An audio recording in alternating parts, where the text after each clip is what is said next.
Y el apóstol Pablo está hablando a los Corintios en el capítulo 3 de Segunda de Corintios y está hablando sobre, diciendo, bueno, no solamente defendiendo el apostolado y su ministerio, sino también diciendo que él no necesita cartas de recomendación como nosotros, tal vez de un trabajo a otro o de un lugar a otro, llevamos una carta de recomendación, porque él dice, las cartas de recomendación nuestras son vosotros.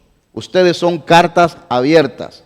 Lo que nosotros hemos enseñado, lo que nosotros hemos conversado, el testimonio nuestro dentro de ustedes, cómo vivimos, ustedes saben de nosotros y ustedes han hecho este cambio por la gracia y misericordia de Dios. Vosotros sois nuestras cartas de recomendación, si es que en verdad nosotros hemos enseñado otra cosa que no sea el Evangelio del Señor Jesucristo. ¿Verdad? Así que eso fue la primera semana. La segunda semana, que fue anterior al Día de las Madres, hablamos allí también el capítulo 3, pero en la segunda parte, y dijimos que toda transformación, primero, el cambio lo produce Dios y es de dentro hacia afuera, ¿verdad? Y segundo, toda transformación que Dios opera en tu vida y en mi vida es para su gloria. Es para su gloria, y de eso estuvimos hablando. Estuvimos hablando de el apóstol Pablo hace una comparación entre la ley que se dio en el Sinaí, ¿se recuerdan? Y el Espíritu de gracia, el Espíritu en el Nuevo Testamento. Y hablamos allí sobre el ministerio de muerte versus el ministerio de vida. El ministerio de muerte es la ley en el Antiguo Testamento, porque la ley realmente apuntaba a Cristo, pero la ley no podía salvar a nadie. La ley nos decía lo que está mal con tu vida y con mi vida, ¿verdad? Hablamos también sobre el ministerio de condenación versus el ministerio de justificación. La ley condena. Si no haces esto, morirás. Mas en cambio, acá en el Nuevo Testamento, el ministerio del Señor Jesucristo justifica. Nos justificó. Hablamos sobre el ministerio cubierto. ¿Por qué? Porque Pablo usa allí la ilustración más bien, o la analogía de que cuando Moisés descendió de arriba de encontrarse con Dios en el Sinaí, por haber estado tanto tiempo delante de la presencia de Dios, emanaba de él un brillo, una radiantez tan tremenda que él no sabía, pero que cuando él se acercó al pueblo, el pueblo no lo podía ver de frente porque irradiaba este brillo de estar en la presencia de Dios. Entonces se ponía un velo y con ese velo cubría esto, ¿verdad? Y Pablo usa esto para decir que ese ministerio estaba encubierto, el ministerio de la ley estaba cubierto, versus el ministerio allí en el Nuevo Testamento develado. ¿Quién es ese ministerio develado? Es el Señor Jesucristo, porque de acuerdo al mismo apóstol, escribiéndolo a los Gálatas, en Gálatas 4, capítulo 4, versículo 4, él dice que cuando llegó el cumplimiento del tiempo, o sea, cuando llegó el cumplimiento de develar aquel misterio que estuvo oculto en el Antiguo Testamento, vino y nació Jesús, nacido de mujer y bajo la ley, para cumplir la ley. Así que hablamos de ese ministerio cubierto, ministerio develado en el Nuevo Testamento. Y por último, nosotros enfatizamos allí la superioridad de este nuevo ministerio en el Nuevo Testamento, en el nuevo pacto, ¿verdad? Como conocemos nosotros, la superioridad del nuevo ministerio reside en quien lo ejecuta. ¿Y quién es quien lo ejecuta? Dios mismo. Ahí está la superioridad del nuevo pacto, del nuevo ministerio. Y exhortamos a que leyeran allí Hebreos, sobre todo capítulos 8, 9 y 10, hablando acerca de la superioridad del nuevo pacto en Cristo Jesús. Hoy continuamos en 2 de Corintios, pero no el capítulo 3, sino el capítulo 4. Vamos a estar en el capítulo 4, allí en los versículos del 1 al 18. Y como son varios versículos, voy a estar hablando rápido, porque tampoco quiero que me tome el tiempo para las 2:30, que salgamos de aquí muy tarde para llegar allá a tiempo. Así que voy a ir un poquito speed, pero también son 18 versículos que quisiera abarcar con usted hoy en este día. Así que voy a estar un poquito movido, pero toda esta parte es importante y no me gustaría desperdiciar nada de ello aquí. ¿Por qué? Porque el apóstol Pablo en este capítulo 4 quiere exhortar a los corintios y por ende exhortarle a usted y a mí, a los cristianos, ¿a qué? A no desmayar, a permanecer, a continuar hacia adelante, a seguir allí perseverando en la fe, manteniéndonos firmes. Pero esa perseverancia, esa firmeza, ese ánimo y todas esas cosas que el apóstol Pablo está exhortando a los corintios, siempre va a ser, y para usted y para mí también, va a ser en dependencia de Dios. Dependiendo de Dios, no de nosotros. No de nosotros mismos allí. Y observemos el versículo 1. Si usted tiene su Biblia allí, ábrala o préndela en su teléfono en modalidad de silencio sobre todo. Y veamos el versículo 1. Dice el versículo 1 allí: por lo cual, teniendo nosotros este ministerio, según la misericordia que hemos recibido, no desmayamos. Ahora, aquí se desprende una pregunta yo creo que está aquí. ¿A qué ministerio?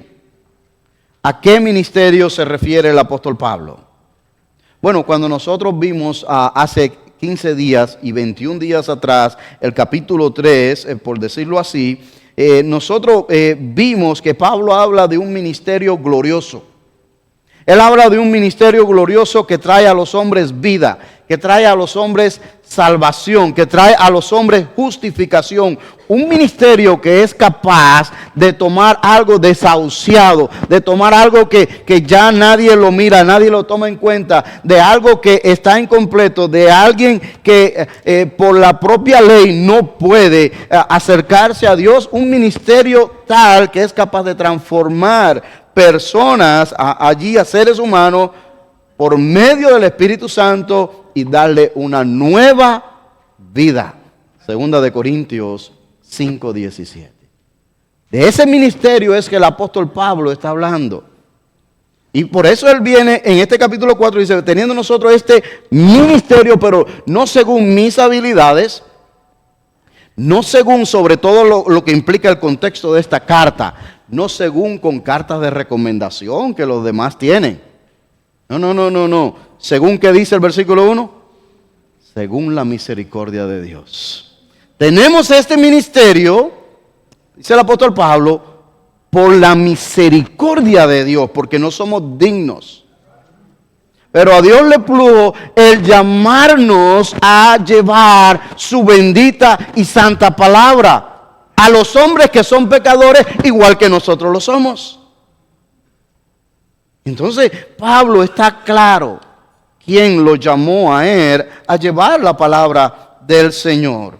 Este ministerio, en otras palabras, dice el apóstol Pablo, es un don de Dios, es un regalo de Dios. Eso es lo que quiere decir la palabra. Es un don de Dios, lo recibimos de Dios por pura misericordia. Y ahora, como dice él más adelante, somos embajadores en el nombre de Cristo. ¿Te das cuenta? Pablo, porque yo le hice el recuento primero porque tuvimos el Día de las Madres en el medio. No quisiera que perdiéramos el hilo del tema que Pablo viene tratando. Acuérdese que allí en la iglesia de Corintios se habían infiltrado, se habían colado, como usted lo quiera llamar, habían llegado personas sobre todas las cosas judaizantes. Personas que sí habían creído en el Señor Jesucristo como el Mesías. O sea, en eso no había problema. Ellos habían aceptado a Jesús como el Mesías prometido en el Antiguo Testamento, pero también le estaban, no se desligaban, they didn't detach de la ley. Y entonces estaban agregando allí, no solamente a la gracia que es en el Señor Jesucristo, estaban agregando todavía los ritos, todavía las costumbres y sobre todas las cosas lo que decía la ley. Pablo está tratando con este tema, no perdamos de vista esto aquí nosotros, mis hermanos. Por lo tanto, Pablo exhorta a los corintios y a nosotros a que no desmayemos. Este ministerio que nosotros tenemos, dice el apóstol Pablo, es un ministerio de vida abundante. Es un ministerio de vida llena de propósito, no sin sentido. Este es un ministerio para vida plena y para vida eterna. Este no es cualquier ministerio. Eso es lo que él está tratando de exhortar a los corintios, animarlos a ellos, decirle, este es un ministerio que es hasta la eternidad. ¿Cómo vosotros se vais a dejar influenciar por estas personas? Si estas personas vienen con más de lo mismo, más el agregadito que le están poniendo allí. Así que el ministerio, hermanos, si podemos poner un punto, si usted toma nota, pudiéramos decir que el ministerio es un don de la misericordia de Dios para proclamar. Yo creo que el de esto que tenemos en pantalla no es no sé qué pasó allí que se desconfiguró el todo, parece, ¿verdad? Es un ministerio, el ministerio es un don de la misericordia de Dios para proclamar la verdad con integridad. Para proclamar la verdad con integridad, y de esto es lo que Pablo va a abordar ahora. Hermanos, hemos sido ministrados. Usted y yo hemos sido ministrados ¿por quién? Por Dios el Espíritu Santo, que fue quien te convenció, quien nos convenció a nosotros. Él usó la palabra de Dios al predicador, a un evento, algo que pasó en tu vida, en mi vida, a algún lado donde nos reunimos. Él usó eso para acercarnos a Dios, para traer convicción en tu corazón y en el mío, para que podamos estar sensibles a esta parte y nuestra necesidad de Él. Y allí abrió el entendimiento y entendimos y nos dio fe para creer en Él. O sea, hemos sido ministrados por Dios el Espíritu Santo, pero también hemos sido ministrados para ministrar. No solamente nos ha ministrado a nosotros, sino que también para ministrar. ¿Por qué? Porque Él nos ha equipado y Él también nos ha comisionado, nos ha enviado. ¿Ok? Él nos ha equipado. ¿Y qué mejor equipamiento tiene usted? Dice, hermano, es que yo realmente no me recuerdo de los versículos bíblicos. O sea, no se me quedan. Usted no necesita recordarse los versículos bíblicos. Yo no sé, yo soy un poquito tímido. Usted tampoco necesita ser una persona sumamente elocuente para esto. ¿Ok? Aquel que mora en usted, aquel que vive, que hace su habitación en usted, solamente está buscando que usted esté dispuesto para hacerlo. Dice la palabra de Dios que allí no os preocupéis qué habéis de decir.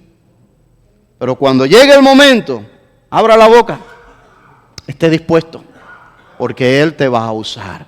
Somos ministrados de parte de Dios por medio de todas las circunstancias que pasan en tu vida y en mi vida. Algunas son gratas, otras no son tan gratas, pero todas las usa Dios para ministrar nuestra vida, para edificarnos, para purificarnos, para acercarnos más a Él.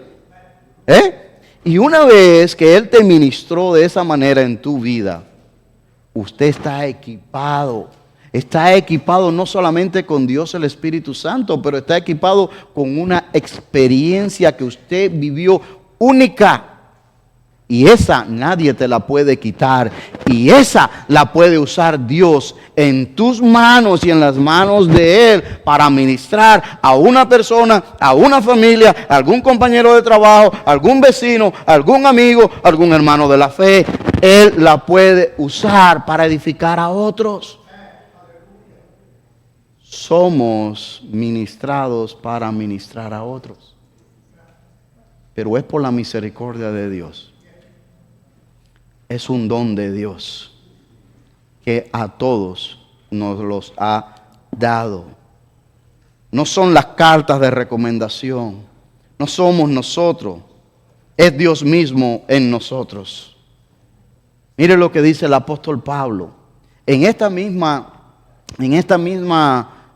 carta, 2 de Corintios, si usted tiene la Biblia allí, pásele una página y vea el capítulo 5. Si no, allí cámbiale para que vea. Dice, de modo que si alguno está en Cristo, un versículo que conocemos todo, nueva criatura es. Las cosas viejas pasaron y aquí todas son hechas nuevas. Y dice el versículo 18, y todo esto proviene ¿de quién? De Dios. Eso es realmente lo que el apóstol Pablo está diciendo en el capítulo 4, versículo 1. Y dice, quien nos reconcilió consigo mismo por Cristo primero, ¿verdad? Eso es lo primero. Y después sigue diciendo, y nos dio el ministerio ¿de qué? De la reconciliación. Entonces usted y yo hemos sido llamados, equipados y comisionados. No solamente aquí, pero en Mateo 28 también. Enviados como sus embajadores, sus agentes, donde quiera que estemos. Y sigue diciendo el versículo 19, que Dios estaba en Cristo reconciliando consigo al mundo, no tomándoles en cuenta a los hombres sus pecados, nos encargó a nosotros la palabra de reconciliación. Así que somos embajadores en el nombre de Cristo. Como si Dios rogase por medio de nosotros, os rogamos en nombre de Cristo, reconciliaos con Dios. Y sigue Pablo en el 21, al que no conoció pecado, por nosotros lo hizo pecado, para que nosotros fuésemos hechos justicia de Dios en él. Eso es un versículo hermosísimo, hermano. Esa porción, estúdiala después en casa. ¿Qué es lo que Dios te dice por medio de ella, hermano? Así que el segundo punto que te quiero compartir hoy es que nuestro llamado ha sido doble.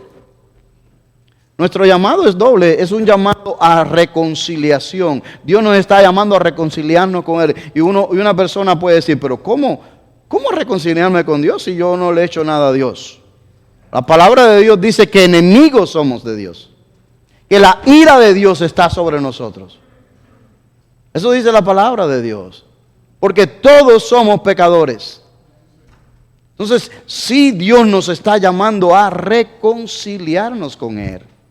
Fíjense, para que usted vea lo hermoso de Dios y lo hermoso de la palabra de Dios, es que no es que usted y yo damos el paso, Dios mío, yo quisiera que me perdonaras. No, es que Dios dio el primer paso para traerte a Él. Dios es el que sale para reconciliarnos con Él. Dios es el que sale a buscarte. No importa la edad que tengamos. Dios está tocando en el corazón, llamándote a que te reconcilies con Él, a que no sigas alejado o alejada de Él, a que lo busques. Dice el versículo 2 de 2 de Corintios capítulo 4, que es donde estamos. Dice, antes bien, dice el apóstol Pablo, renunciamos a lo oculto y vergonzoso, no andando con astucia ni adulterando la palabra de Dios, sino por la manifestación de la verdad, recomendándonos a toda conciencia humana delante de Dios. Y fíjense que es interesante y relevante lo que Pablo dice aquí, especialmente en el contexto donde estamos viniendo nosotros, el capítulo 3, capítulo 4. ¿Por qué? Porque recordemos que Pablo está defendiendo y validando su ministerio. Y aquí Pablo en este versículo está enfatizando la pureza, la suficiencia del Evangelio, que no necesita nada más. Pablo está enfatizando la pureza del Evangelio, la suficiencia del Evangelio, porque había problema con eso, ¿verdad? Añadiéndole la cuestión de la ley, pensamos entonces que el Evangelio no es suficiente. Pablo en este versículo está enfatizando eso, la pureza del Evangelio, la suficiencia del Evangelio, pero ¿por qué? Es la pregunta. Es la pregunta.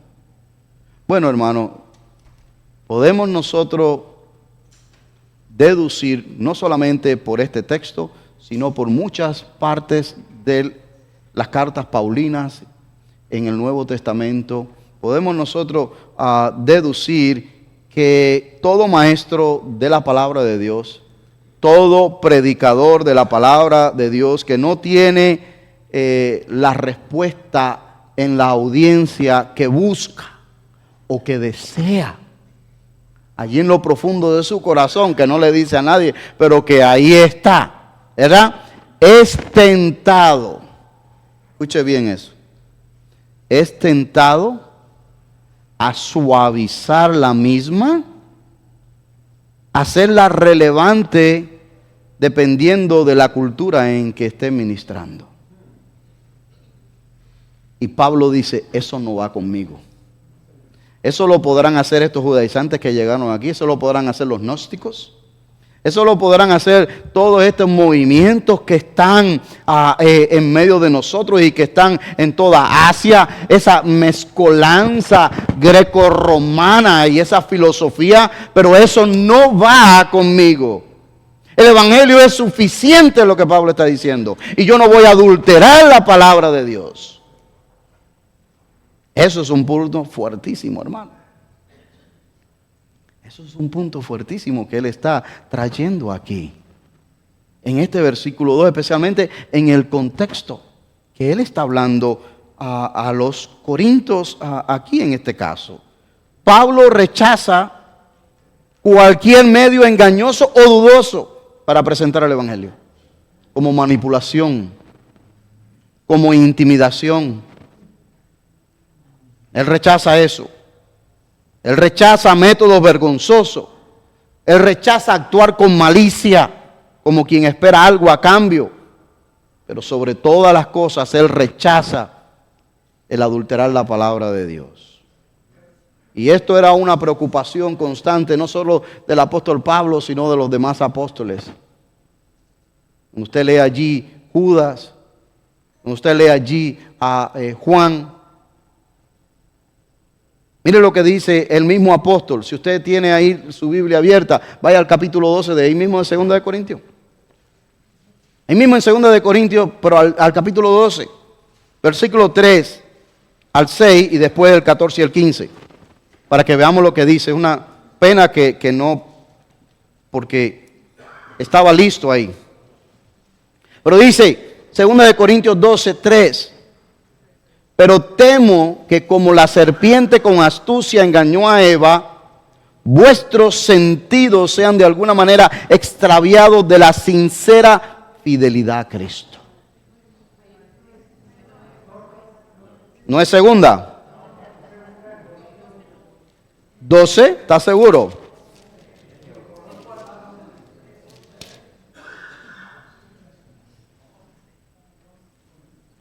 Pues entonces, 11:3.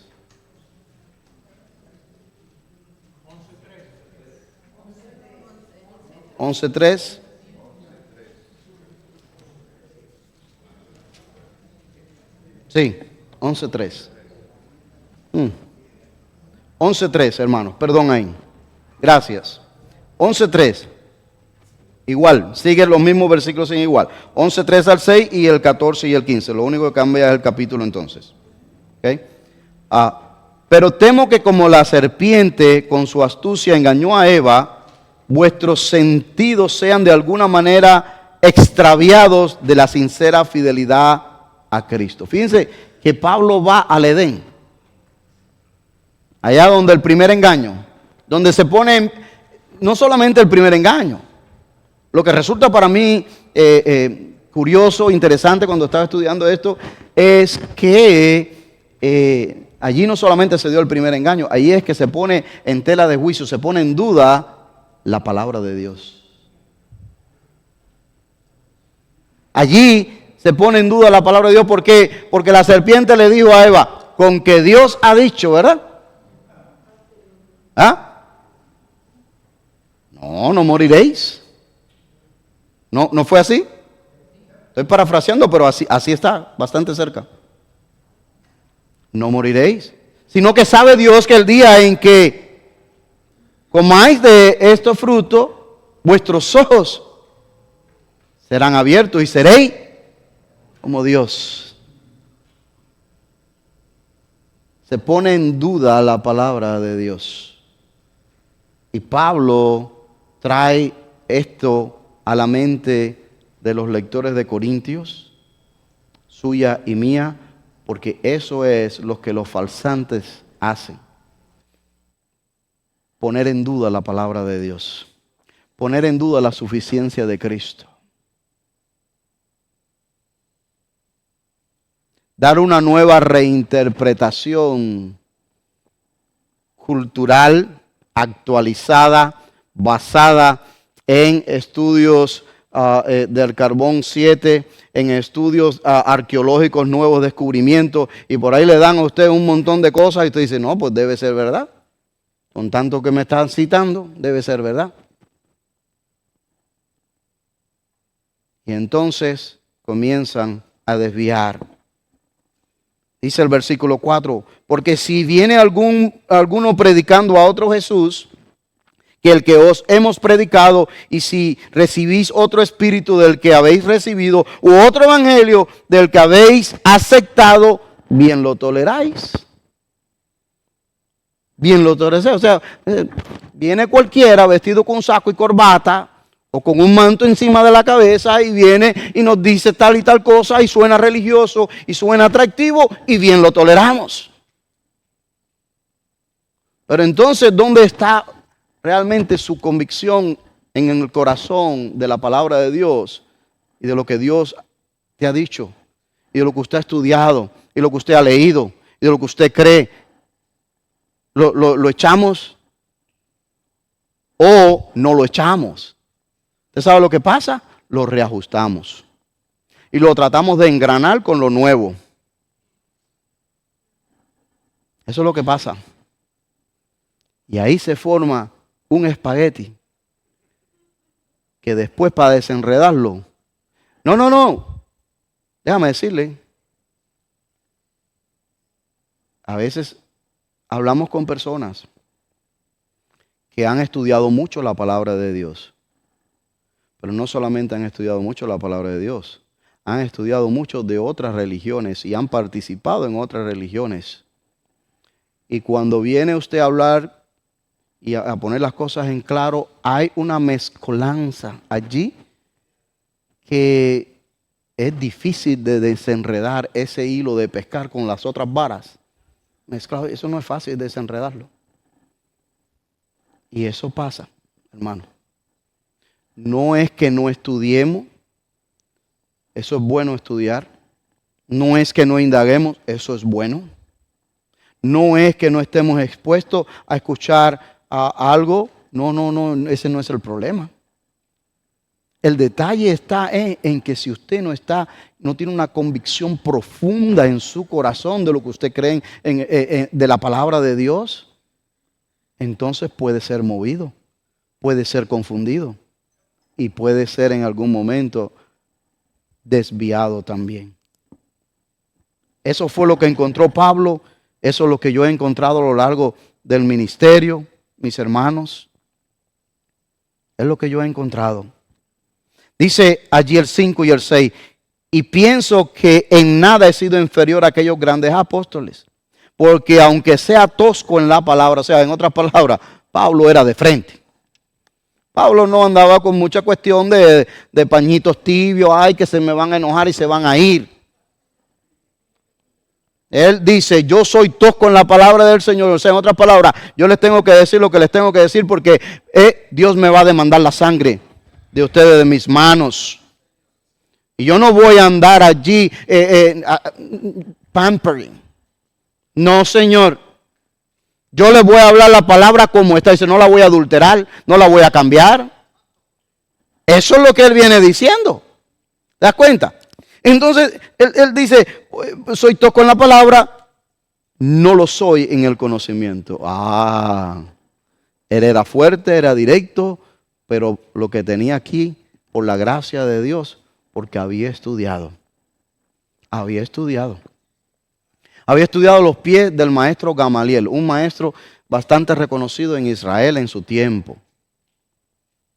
Pablo era judío, pero no por ser judío significaba nada. Es que Pablo realmente vivía lo que predicaba cuando estaba en el judaísmo. Porque él mismo dice, en cuanto al judaísmo, yo aventajaba a muchos de los míos. Sí. Pablo era celoso de la Torá, de la ley de Dios. Y por causa de ser tan celoso, fue que pidió cartas al sumo sacerdote para ir a perseguir a los cristianos que estaban en Damasco. Por ese celo que le consumía en su corazón. Que estaban realmente levantándose esta secta del cristianismo según él. O sea que realmente él era tosco, él era directo, era fuerte a la hora de hablar, porque estaba en juego la palabra de Dios y él no le iba a comprometer, pero al mismo tiempo le sobraba conocimiento, porque el mismo apóstol Pedro dice, no, Pablo de tantas cosas que a veces me cuesta trabajo entenderlas, difícil de entender, dice, Pedro confiesa eso. Difícil de entender. Y en todo y por todo os lo he demostrado. En otras palabras, yo vivo lo que predico, dice el apóstol Pablo. Mira el versículo 14 y 15 de ese mismo 2 de Corintios 11, no 12. Ahora voy a visitarlos por tercera vez y no les seré una carga. Fíjense, para que usted vea el pensamiento de lo que él viene expresando en el capítulo 4. Y no les será una carga. No busco lo que tienen. Eso está tremendo.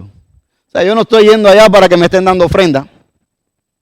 Yo no estoy yendo allá para que me estén dando cosas. No. Yo estoy yendo allá porque los amo, a buscarlo a ustedes.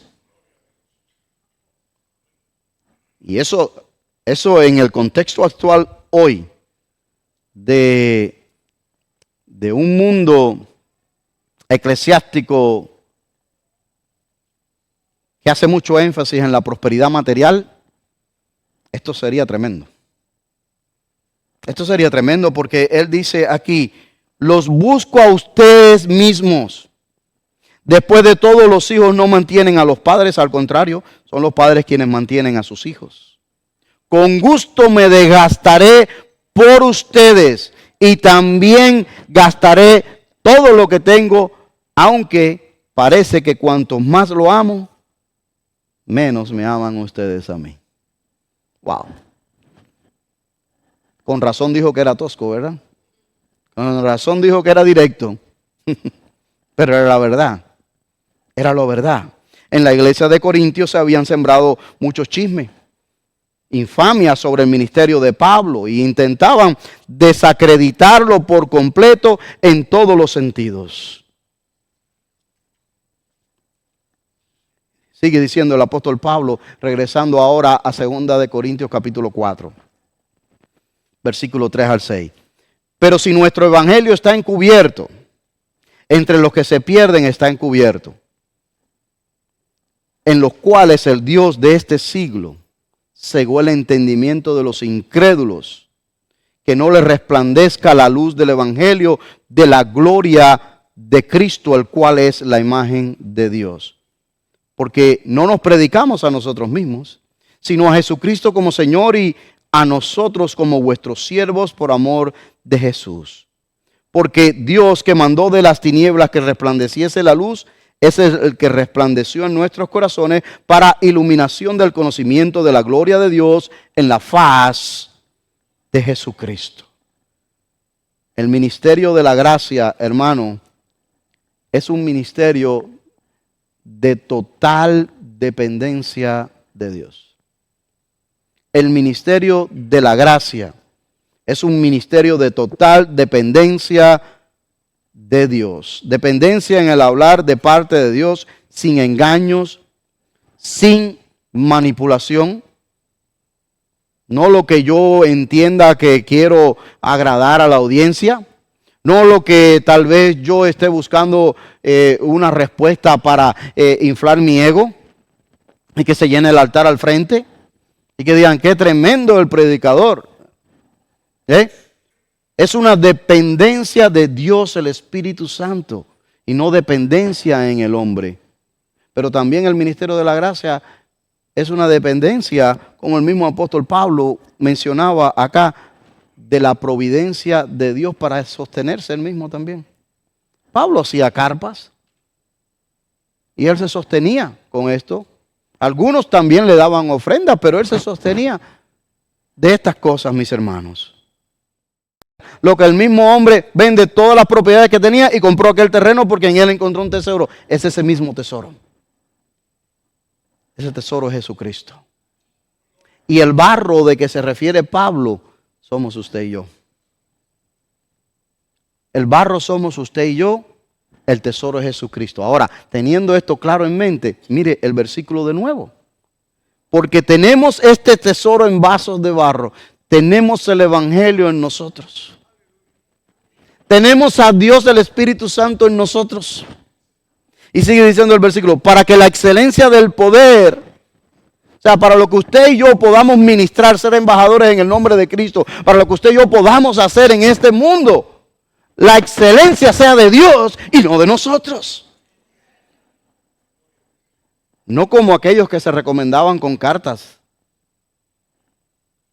Que esto, que lo otro. No. Pablo dice, mis cartas sois vosotros. Mis cartas sois vosotros.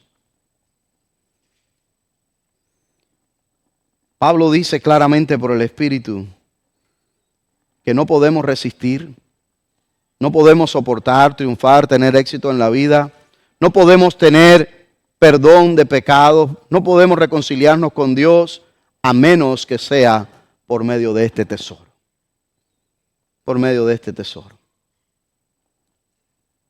Y déjame decirle, hermano, algo interesante sobre el barro, que para que estas vasijas de barro puedan ser buenos instrumentos y cumplir su función para lo cual fueron diseñadas, usted y yo, porque usted y yo hemos sido formados del barro, ¿o no? Nosotros somos barro. No es solamente porque la palabra de Dios lo diga, sino porque la ciencia lo respalda. La ciencia respalda esto también, que no vamos a entrar en ese detalle. Pero para ser buenos instrumentos y cumplir, debemos estar limpios, vacíos y disponibles. Limpios por la sangre de Cristo. Vaciarnos de nosotros mismos, de tantas cosas que nosotros queremos hacer y dejar que nos llene Dios en nuestras vidas. Y disponibles para decirle, heme aquí, envíame a mí. Yo quiero ir, yo quiero servirte. ¿Ve? El barro por sí solo no es fuerte, hermano. ¿De verdad? Usted sabe lo que es el barro. Usted ha tenido vasijas de barro. Clay. ¿Sabe lo que es el clay? Barro. Y el barro, si se te cae, ahí mismo se dañó. ¿Verdad? Se hace pedacito. Se hace pedacitos el barro. El barro adquiere su valor por lo que se le deposita dentro. Y para el uso que le demos. El barro tiene su valor no por ser barro, sino por lo que se le deposite adentro y para el uso que se le dé. Ejemplo. No hace mucho, gracias a Dios, usted y yo en esta generación hemos podido constatar esto, observar esto con nuestros ojos. Pero no hace mucho tiempo se encontraron allí en el mar, en las cuevas de Qumran, se encontraron allí ¿qué? Los rollos del libro de Isaías. Pero no solamente los rollos del libro de Isaías, se encontraron un montón más de documentos en esas cuevas, rollos del mar muerto, como le dicen.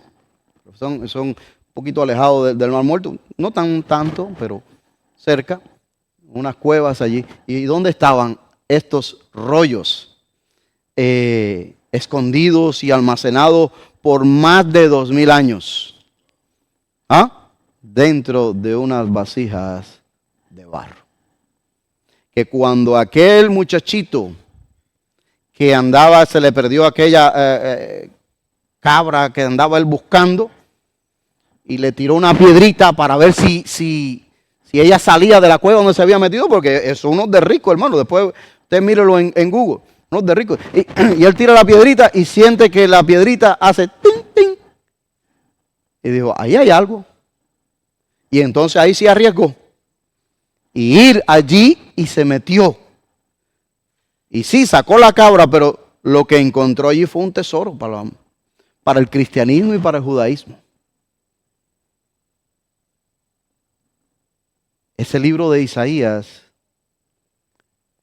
hay alguna razón específica que Dios lo preservó para el judaísmo.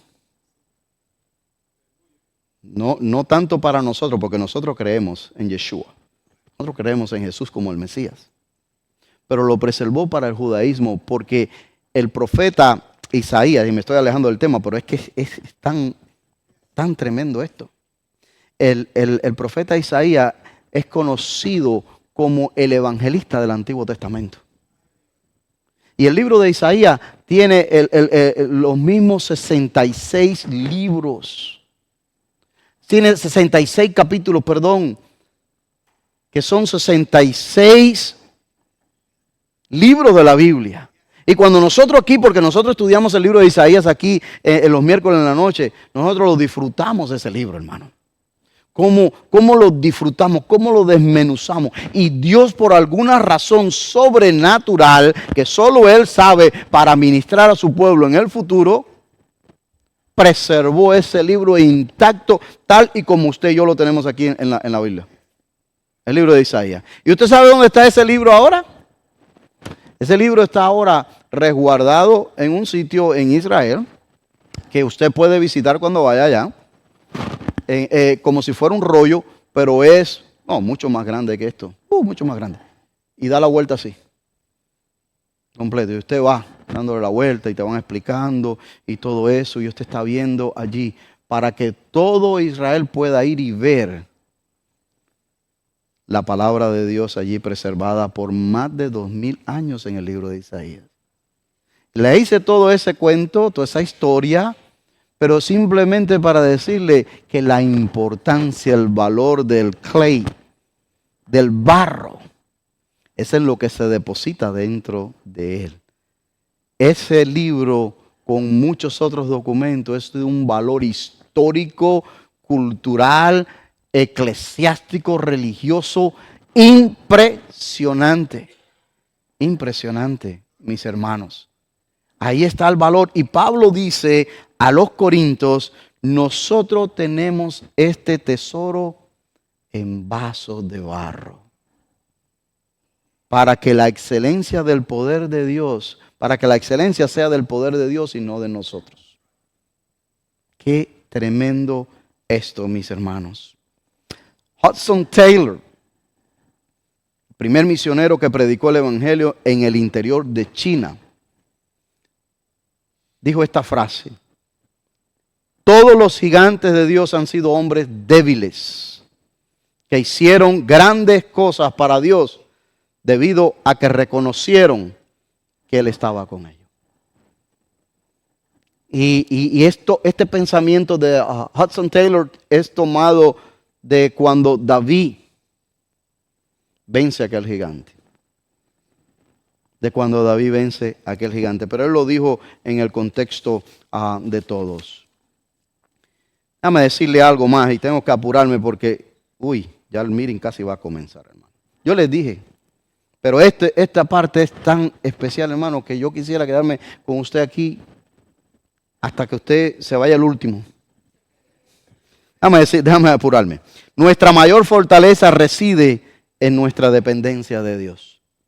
Nuestra mayor fortaleza reside, y basado en este versículo 7, reside en nuestra dependencia de Dios. Cuando aceptamos nuestras debilidades, derrotamos el orgullo y entonces la gloria se revelará a través de nosotros, mis hermanos. Hay una historia en el Antiguo Testamento, y voy a andar rápido, que usted conoce. Y esa se encuentra en Jueces capítulo 7 del 1 al 7. No se lo voy a leer todo porque de verdad que no me da tiempo. Pero es la historia de Gedeón. ¿Cuántos conocen la historia de Gedeón aquí? Muchos. Muchos. E Israel estaba siendo oprimido por otro imperio. Y cada vez que sembraban el trigo, cada vez que sembraban algo, esta gente venían y se lo llevaban.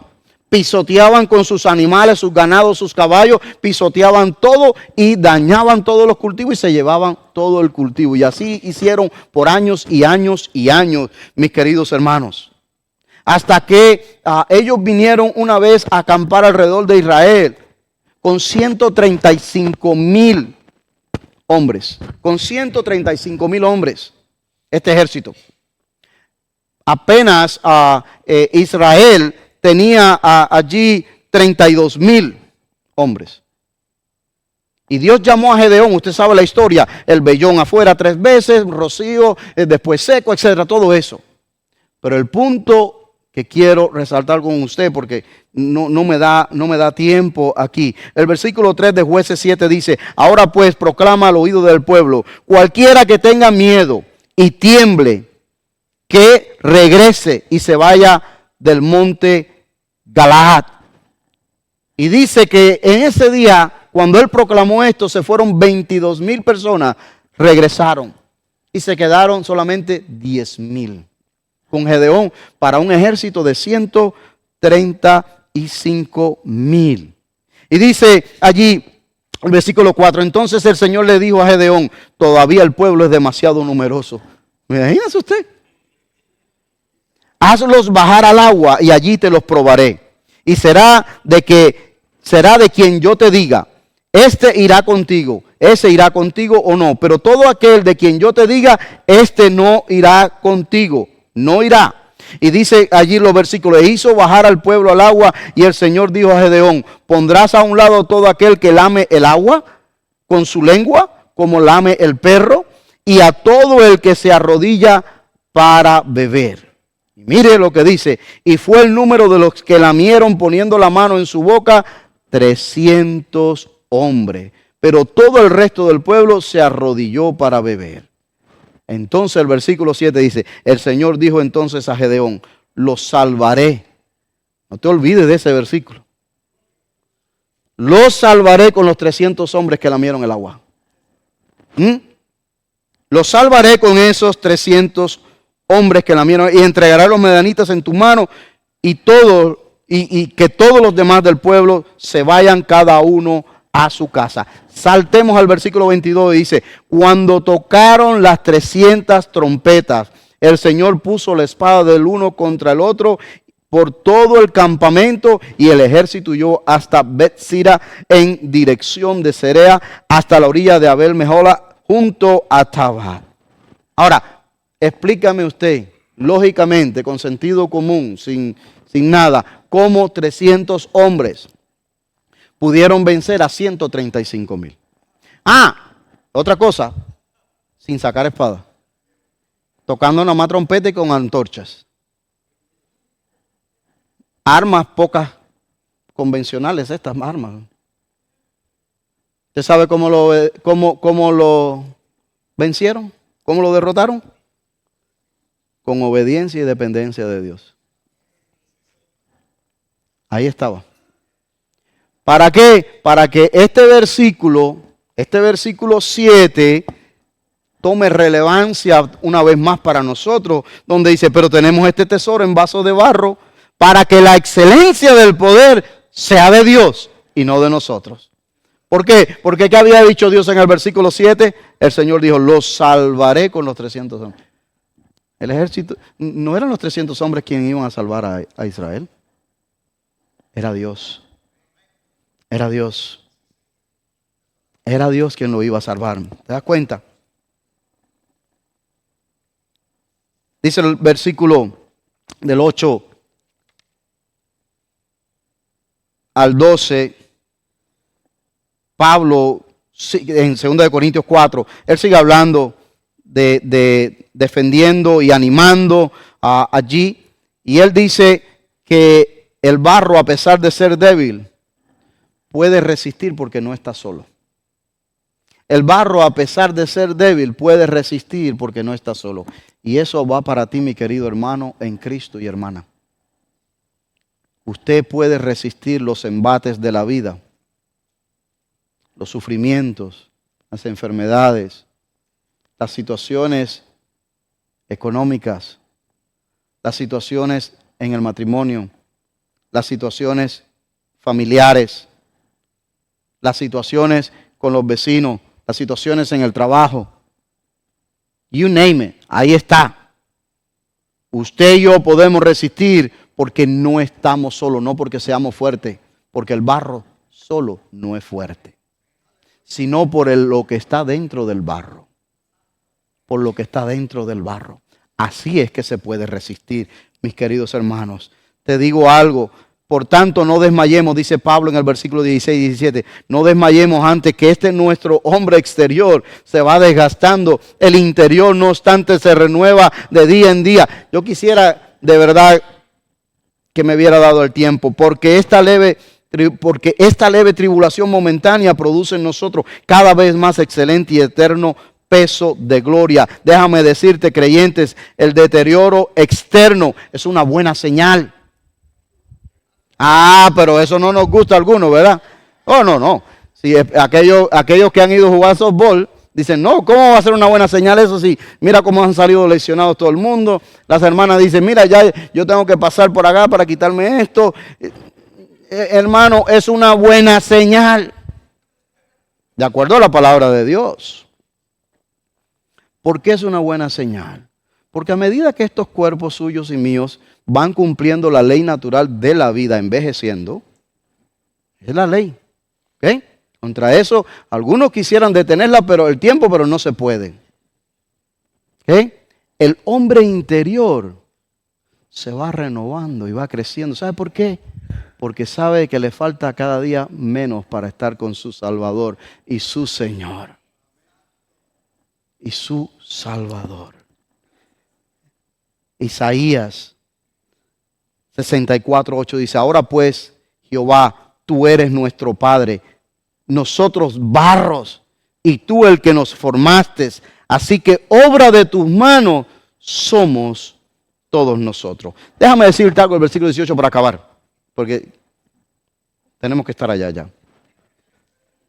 No mirando nosotros las cosas que se ven, sino las que no se ven. Porque las cosas que se ven son temporales, pero las que no se ven son eternas. ¿Sabe, hermano, lo que Pablo está diciendo a los corintios y usted y a mí? Pablo apostaba más por el mundo invisible que el visible. Pablo apostaba más por el mundo invisible que el mundo visible.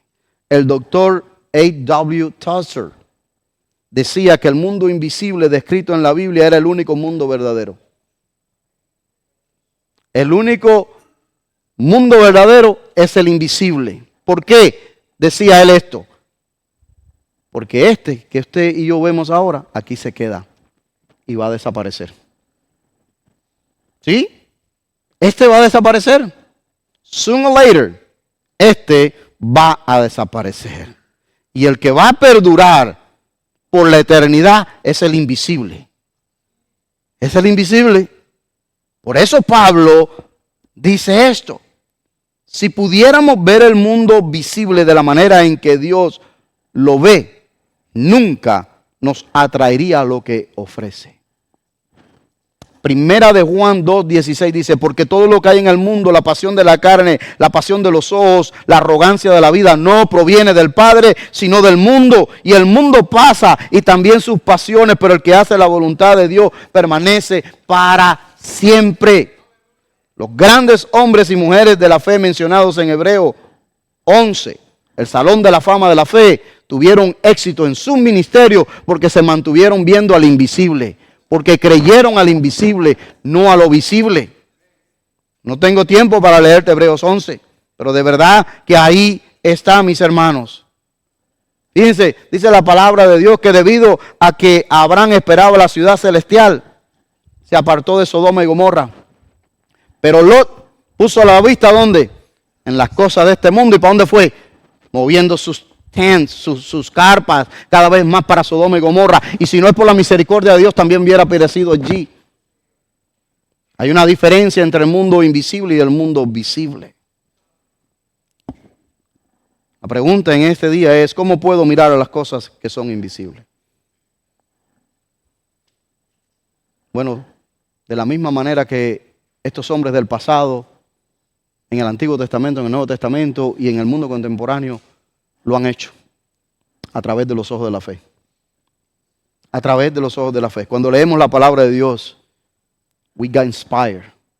Nos inspiramos, nuestra fe aumenta. Cuando oramos, conversamos con el Señor, hablamos con Él. Él nos habla. Y somos edificados en ello. Nosotros no hemos visto a Cristo ni hemos visto el cielo, sin embargo, sabemos que es verdad. ¿Por qué? Porque lo dice la palabra de Dios. Hermanos, oremos. Oremos por valentía para proclamar la palabra de Cristo con integridad, confiando en su misericordia. Oremos por una perspectiva eterna que renueve nuestras fuerzas a diario, cuando tal vez nos sintamos que ya no damos más, que tal vez ya I want to give up, tirar la toalla. No. Oremos por esa perspectiva eterna y no dejemos que estas cosas visibles de aquí nos mantengan atrapados aquí, hermano. Termino con esta meditación que dice, el barro, a pesar de ser débil, puede resistir porque no está solo. No se te olvide eso, mi hermano. Usted puede resistir porque mayor es el que está en usted que el que está en el mundo. Yo puedo resistir no por mis fuerzas, no por nada, porque mayor es el que está en mí que el que está en el mundo. Así es. Mantengámonos mirando al invisible. Mantengámonos por la fe, mirando al invisible las promesas que nos han hecho en la palabra de Dios que es verdadera, para que entonces podamos vencer todos los obstáculos y todas las situaciones visibles que nos toca vivir a diario, hermano. Porque nos tocan vivirla. A esa no podemos escaparnos. ¿Nos enfermamos todos por igual o no? ¿Todos nos vienen problemas por igual o no? ¿La economía nos afecta a todos por igual o no? A todos, hermanos. No porque estemos en Cristo no nos van a afectar. Pero si nos mantenemos mirando al invisible y las promesas de Él, nosotros podemos vencer. No nosotros, sino el que está en nosotros, las cosas visibles y las cosas que nos pasan a diario.